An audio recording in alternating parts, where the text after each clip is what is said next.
3 days from now, Sam will argue with a coat rack he's certain is his neighbor, and his brain will be doing something far stranger than exhaustion.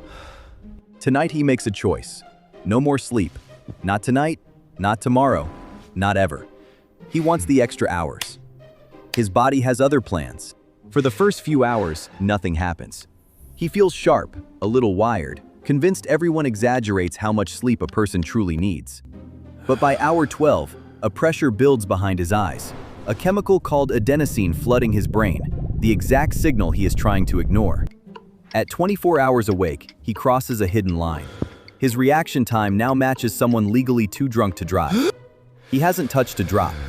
Yet his judgment, his focus, his temper are all slipping at the speed of a rising blood alcohol level.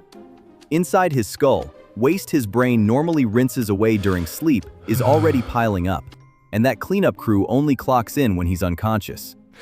So his brain improvises. It starts doing something it is never, ever supposed to do while his eyes are still open. It is called a microsleep. For 3, maybe 10 seconds, Sam falls completely asleep, eyes open, still standing, and never notices it happened. Mid-sentence, he blinks and loses a word. Crossing the street, he blanks for a heartbeat. Each gap is his brain seizing sleep by force. By hour 36, the blackouts multiply.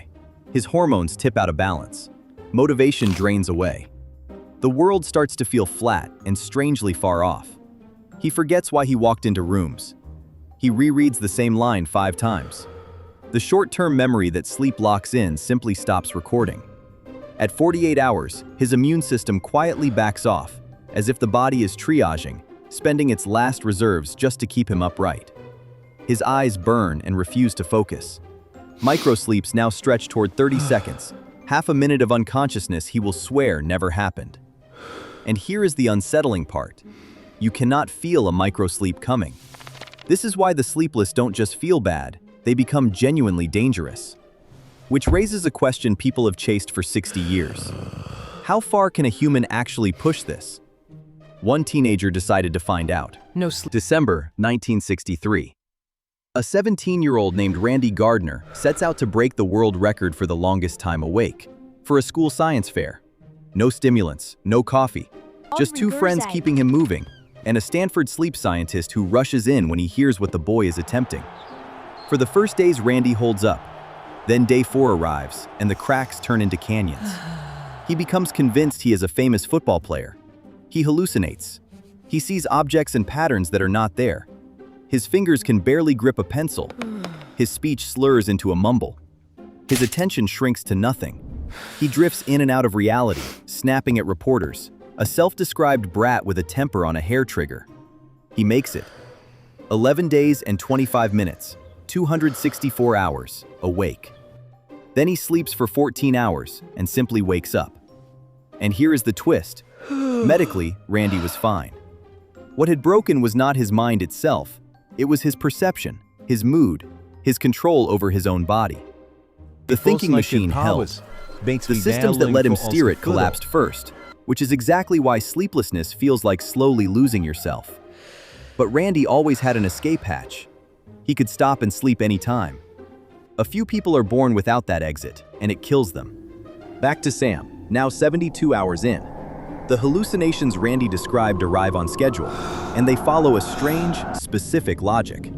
His brain is so starved of dream sleep that it stops waiting for night. It splices fragments of dreaming straight into his waking vision. A coat rack becomes a person. Shadows seem to breathe. The floor ripples.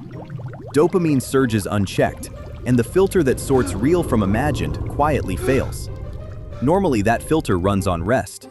Without it, the brain can no longer tell a memory from a doorway, a thought from a voice in the room.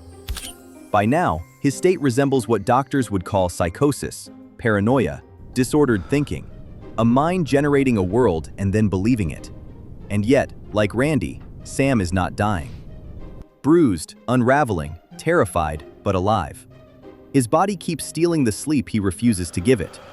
Which forces the real question. If the brain fights this hard to survive without sleep, what happens to the few humans whose brains cannot sleep at all? There is a disease so rare only a handful of families on Earth carry it. Its name is fatal familial insomnia, and it does exactly what it says. It usually strikes in middle age without warning. At first, the person just can't sleep quite as well. They assume it's stress. It is not stress.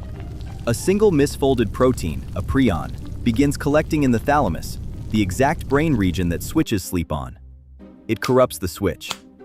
One faulty protein bends its neighbors into the same broken shape. The damage spreads, neuron by neuron, and the ability to sleep erodes towards zero. The insomnia deepens into something total. Panic attacks, drenching sweats, a body that can no longer rest even as it desperately needs to. Then come the hallucinations, the confusion, the dementia. The same unraveling Sam is living, except there is no 14-hour sleep waiting at the end. Within 6 to 36 months, the person slips into a coma, and then they die. There is no treatment. There is no cure. Sleep never returns. For a long time, this was the deepest proof that sleep keeps us alive. But it left the biggest question open. Why does losing sleep kill it all? You would assume the answer is obvious. The brain fails. But when scientists went looking, the brain was not where the story ended. In a landmark experiment, rats kept fully awake died in about 2 weeks. Yet autopsies found no smoking gun, no clear damage to explain the death. Their bodies burned energy at twice the normal rate. Their temperature dropped.